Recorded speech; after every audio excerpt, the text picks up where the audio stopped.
lovely people, my name is Emma and today I'm filming my wrap up for the second half of August, which also doubles as my history challenge reading wrap up. So I've got mainly a bunch of history books for you today, and then at the very end I'll be talking about a contemporary romance that I finished off last night. Just sort of as a, because the history challenge just sort of ended kind of vibe. So I'm going to be doing the books in order of like best reading experience to worst reading experience, or kind of favourite to least favourite.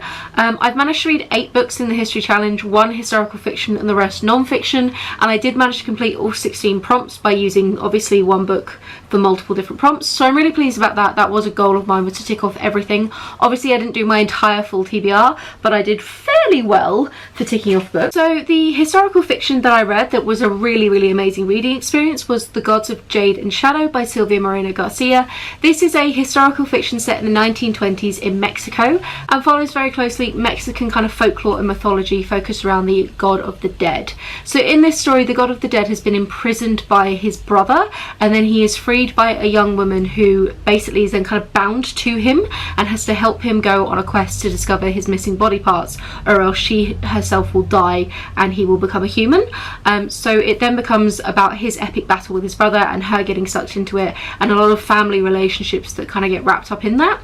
Silvia Moreno-Garcia has a really stunning writing style. I think it's very lyrical and atmospheric and vibrant. It felt like a very colourful book, even though it's obviously just like black text on white page. Like, I really felt like you could feel the vibrancy of the world that she had created, and the setting of Mexico I thought was absolutely stunning, and I also really liked some of the historical elements of it, which was really interesting.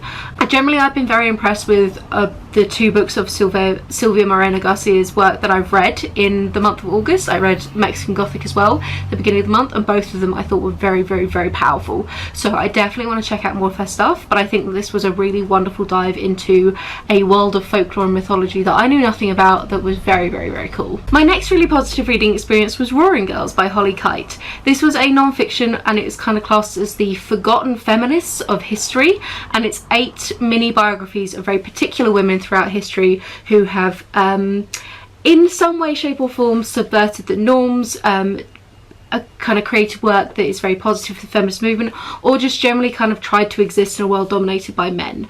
What I really liked about this book, as well as the individual women who were all very interesting, was that Kyte was very aware of the difficulty of looking back on something historically with a modern lens and trying to use terminology that isn't particularly appropriate and is kind of anachronistic to try and apply back. For example, the term of feminists. You know, some of these women, it's before the time of feminism, before even like proto-feminism really was around, and they are just sort of people who are struggling to find a place in a world that is not very kind to them, and some of their actions can be considered in feminist light, but they also, I think historically we're quite quick in a modern age to try and claim people for certain sort of marginalised groups within history, and this book was very good at discussing the nuances behind a person and how some of the stuff that they've done can be very positive, but some of it can also be very negative, because we are people who contain multitudes and nobody is the hero or martyr or villain in their entirety. So I really appreciated that, and I think that it's a very interesting jumping off point to try and learn about some other people who are mentioned in the book that I really want to know more about in the future. So very powerful, and I would also recommend the audiobook. I love the narrator. The next book I read that I really enjoyed was Wayward Lives, Beautiful Experiments by Saidiya Hartman. This is a non-fiction looking at the black community within America at the kind of turn of the century, specifically looking at black women, and in some cases black queer women. So it's got all sorts of different kind of representation in there, and this is was a very interesting reading experience. I was buddy reading it with Natalie from Curious Reader, and we were kind of talking about stylistically how interesting it is. It reads almost like sort of a narrative fiction. I think I referred to it several times with Natalie as like a literary non-fiction. It has very much the tone of like a literary fiction, but it's based around people's actual lives. And one thing that I think this book was really interesting in doing and kind of looking at is when you have marginalised groups that we don't have much information about when it comes to records, whether it be diaries or kind of just generally resources available to learn about them, how do we as historians fill in the gaps, and how do we understand trying to shine a spotlight on people who have not really been looked at through history when there is a difficulty in finding sources. So this book was really interesting at how it decided to fill in the gaps and sort of dramatise their lives in a way that was very powerful, and sort of painted a broader social picture of what it was like to be a black woman in America at the turn of the century, after the abolishment of slavery but before any real rights were introduced in any meaningful way. And it's not the kind of book where you can pull out individual sort of interesting facts, but instead you just kind of get this sweeping sense of a time period and a community and a kind of culture. And I thought that it was really beautiful with how it did it. It was almost like a collection of short stories, but not quite. Very powerful. I think it's going to stay with me for a really long time, and I'd love to read more non-fiction that tries this kind of more lyrical style of writing. The next book that I had a really good time with was Tim Flannery's Europe. So this is about the first 100 million years of Europe, and it actually kind of spans, it says the first, but it was more spanning sort of the end of the dinosaurs and then going forward more towards kind of a prehistoric humankind, sort of Homo sapiens. The content of this book is fantastic. I thought it was very well researched, very well broken down. We all know I'm a huge fan of prehistoric stuff on this channel and paleontology, so generally there are a lot of things in this that really ticked a lot of my boxes. However, I do think that the authorial voice kind of ruined it in places for me, and it stopped this from being like a 5-star, oh my god amazing, and instead kind of made it more of a 4-star, I wish you hadn't done that. And basically I just don't think Tim Flannery is a particularly nice person. A lot of his rhetoric within it was very focused on trying to justify why he was focusing on Europe and sort of pitting the continent of Europe against the other continents, is like, which is the most interesting thing to learn about when it comes to kind of prehistory, which I just think is a rhetoric that is entirely unneeded, like, and is entirely unnecessary. Things are interesting independent to other things around them, and the fact that I picked up a book about prehistoric Europe is more just because it was available on the shelf rather than because of any real desire to learn about Europe compared to other continents. And so I think the idea of trying to justify that or rank them was very strange. At one point he goes off on one about how much he doesn't like the Pleistocene era, which, for one thing, there were giant like turtles and tortoises that were the size of small cars. How can you not like an era that has that? But also I don't really understand what that is adding to the discussion. Like, there was no real justification for why he liked something more than the other, and I think any arguments of like what has more sort of scientific value is difficult and weird to make. Also, when he was talking in the introduction about why he finds Europe so interesting to study, there was a lot of rhetoric around like Europe being the best, Europe, you know, having so many firsts to its name, Europe creating and like sort of being the birthplace of so many really brilliant minds over the years, that I really thought was a very tone deaf introduction in a kind of a way of sort of ignoring the fact that Europe has had a very problematic place within global history and ignores huge advances in science from various Arabic cultures and sort of that side of the world. And also just, yeah, the whole thing felt very weird to me. He's also very crass about talking about some of the paleontologists when he was talking about the history of ideas. Sections of this does include like who discovered these things, which I found very interesting. I really like history of ideas, but actually making like a flippant comment about the way that some of these people decided to commit suicide is really weird and very like tonally at odds with what the rest of this book was doing. So whilst I liked the stuff about Europe and the prehistory, I wouldn't necessarily recommend Tim Flannery's writing as a whole if this is how he's approaching a lot of his topics. And despite the fact that I enjoyed most of the content in terms of the actual like facts that we were looking at, I won't be pursuing any more of his work, and I will find other people in the archaeology and paleontology world to read instead. Another book that I really enjoyed was Black Tudors by Miranda Kaufman. This is really what it says on the tin. It is looking at 10 particular individuals in Tudor times who were black, and the kind of addressing the sort of mythology that is around black people in Britain, that they were only around either at the kind of end of slavery or because of Windrush. So it was trying to sort of really confront that as an idea, and again sort of shine a spotlight on a marginalised group that gets ignored and sort of whitewashed in many of the sort of historical documentaries or fiction out there. What I really liked about this book was, whilst it was focused on 10 individuals, it actually used those individuals as a jumping off point to describe life within Tudor times as a whole, race relations within Tudor times as a whole, and the place of Britain in global history in that time period connected with the slave trade that was very much something that was being pushed by kind of Spain and Portugal, and not something that at this moment in history Britain was particularly invested or involved in. We changed that later, we got on board wholeheartedly, but at this point was not something that we were ever really doing. So I found that it was very, very interesting.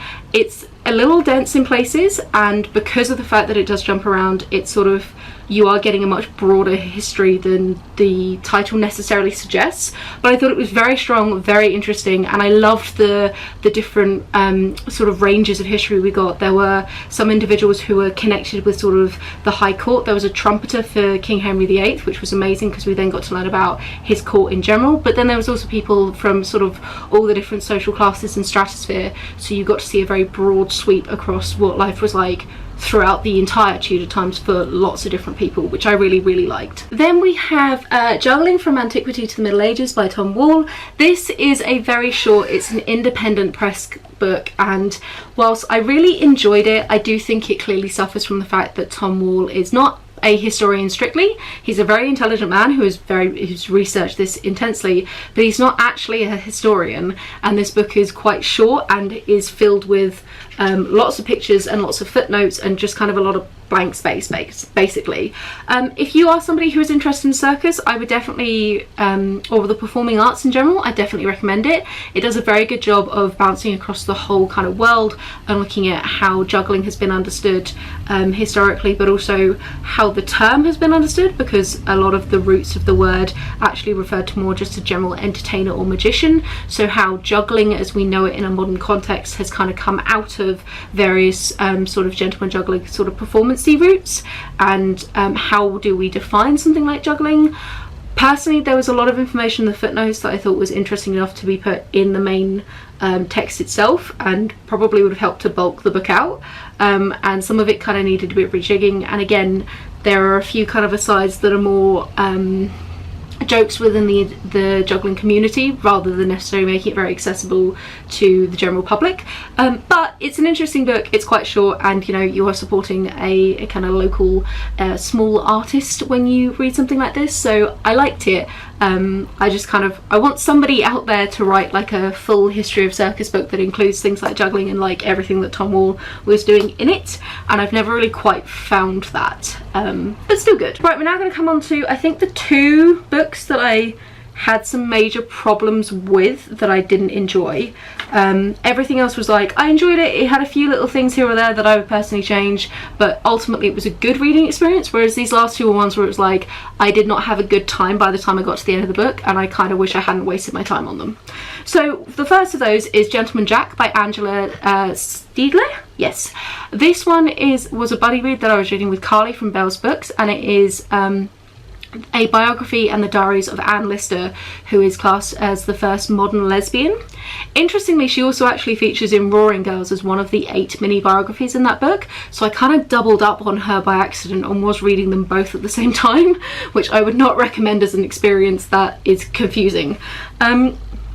So in the abstract, I am pleased that books on an individual like Anne Lister exist and that we have the historical record of her, and I am saddened that we live in a world where the number of other diaries or letters or sort of historical records of women or individuals who were living outside of kind of the standard society norms have probably been lost over the years, and I'm saddened about that loss of resources. So Anne Lister becomes one of the few that we can rely on.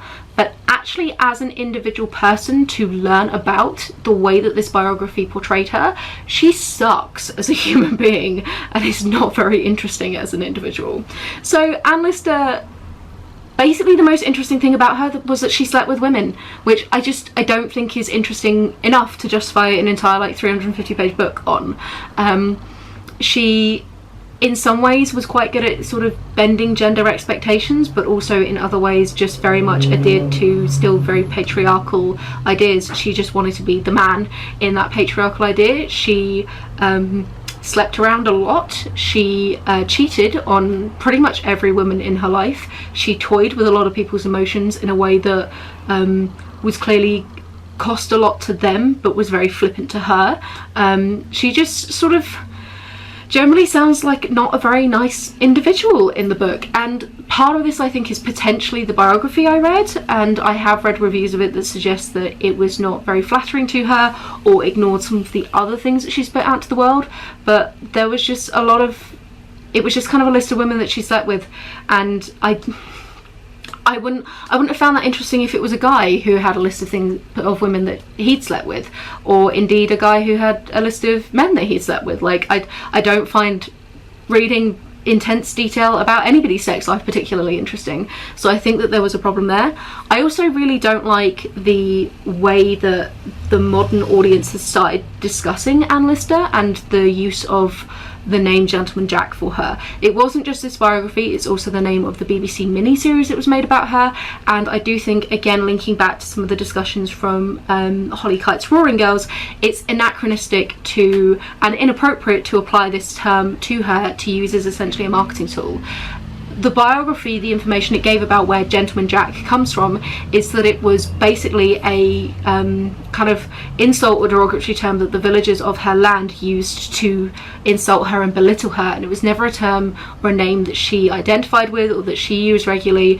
And I just feel like the decision to latch onto something that was only used in an insulting manner in that person's life to almost prop up as like a, oh, she had this alter ego, or we're going to try and tap into the like energy around sort of like RuPaul's Drag Race and how interested we are right now, and sort of the social desire to learn more about people who have kind of other identities or identify in a different way to their sort of assigned sex, that's something that is like hot right now and that we should sort of latch onto. And I just feel like that decision is, I don't really understand exactly what the point to calling it Gentleman Jack is, and that kind of lack of conversation around it. And actually in Roaring Girls there were many women who were female cross-dressers, as they were kind of known at the time, which was a very big thing in Britain actually for a couple of centuries. I had no idea. Very cool. But also that they had these identities that they actually like lived in and were referred to and sort of owned. And you know, I'm reluctant to use any of the modern terminology for that, because that's kind of the whole point, is that if they didn't, then can we really? But it seems more genuine than the decision to call Anne Lister Gentleman Jack in title, which, yeah, a lot of that didn't sit very right, and I hope I've used appropriate terminology there, and I apologise if I've not conveyed that very well, but it feels strange as a decision. So not a big fan of that one. Apparently some of her other biographies out there are better, and they kind of go into more of her like political leanings and all sorts of things like that, but I don't know if I want to read another book about her, because if they are better, I don't know how much better they're going to be, and I'm kind of over reading about her. And then the final one that I read for this particular readathon is Victorians Undone by Kathryn Hughes, I believe is what that says, which is again sort of a mini biography idea. It's 5 individual particular body parts of people from Victorian era that kind of sparked interest and sort of used as a jumping off point to discuss something about the Victorians. So these include Charles Darwin's beard, you've got George Eliot's hand, various things like that. I was not particularly bothered by this book. It was fine, especially at the beginning where we were talking about things that I knew slightly less about, but it felt very long and very drawn out, and the author just kind of felt quite crass in places. The book kind of premises this idea that the Victorians were very prudish about how they talked about their bodies, and this is all of a modern lens looking at the actual bodies which were never really described, which doesn't really ring true with some of the other stuff that I've read about the Victorian era. It seems like it's quite a common misconception about them that actually, if anything, they were very hung up on their bodies. And also the author has a tendency to describe people as, in a way that is quite objectifying and felt very crass and kind of crude and just sort of a bit unnecessary. I also felt like it just went into excessive amounts of detail about areas that I wasn't, like, if you weren't interested in that particular section, then it felt like that section would go on for a really long time. Like each individual sort of chapter was a solid like 60 to 80 pages of that particular person's body part, and so you kind of end up spending a long time hanging out with them. I would have preferred them to be shorter and maybe a few more ones. And then one thing I really didn't like is the final chapter actually went off into more of a true crime road, and it was about the murder of an 8-year-old who was called Fanny Adams, who was dismembered in a really horrific way. And again, the introduction sort of implied that it was going to go into a different style of detail and maybe talk about like that as kind of a cultural phenomenon, as a social phenomenon of like how did the Victorian public latch onto this or something like that, and it really wasn't. It was just like a very in-depth discussion of the court case, and because of that an in-depth discussion of her being dismembered, and I felt like the victim, Fanny Adams, got lost in all of that, and it just, I don't like true crime. True crime makes me feel strange, and I find it very distasteful how it's often described, and it's something which, if you like it, that's completely cool and like fine for you, but for me it's not something that I actively seek out. It's not something I actively want to read.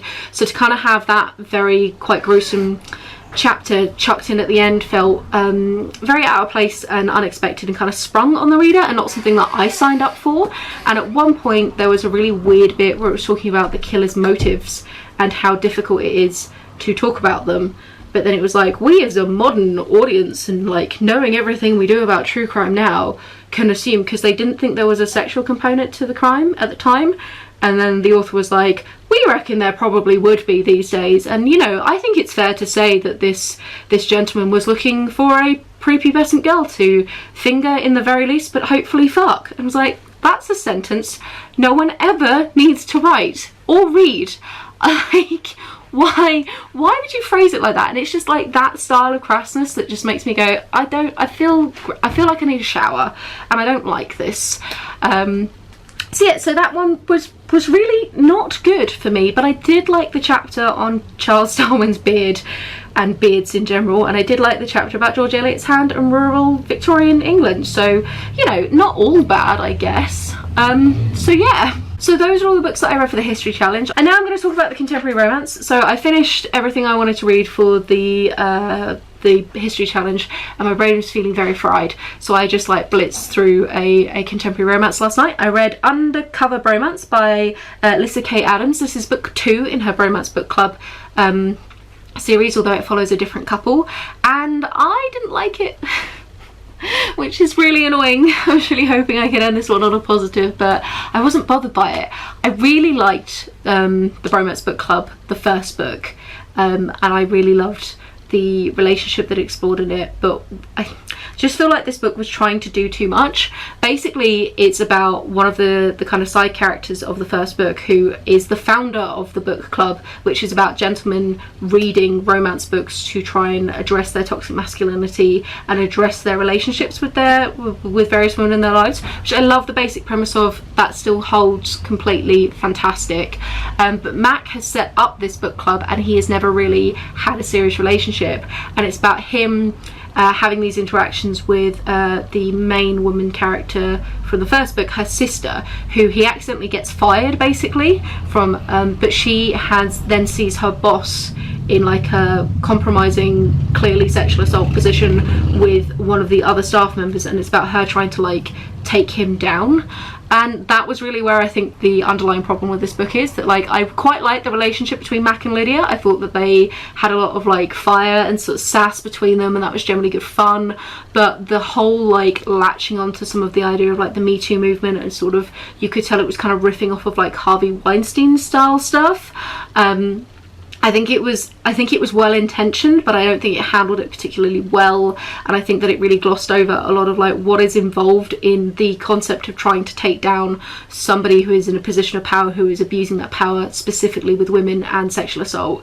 And I just, having read books like Catch and Kill, is that what it's called? Basically the book about the Harvey Weinstein case, like, it's nowhere near as easy as they made it out to be, and it just sort of felt like it's patched up things quite rushed, and because of that we didn't really get to see the actual book club, or to talk about the book, or to talk about Mac's relationship with romance, or to talk about Lydia's relationship. And like, I feel like it crammed in too many things, which then meant that nothing was really developed, and it was kind of a little bit problematic in places. So not my favourite. I am quietly confident for the next one. I still think Lyssa Kay Adams is a good writer, and I still would recommend the first in the series. But yeah, so that's it. I think this is a very long wrap up for really not that many books.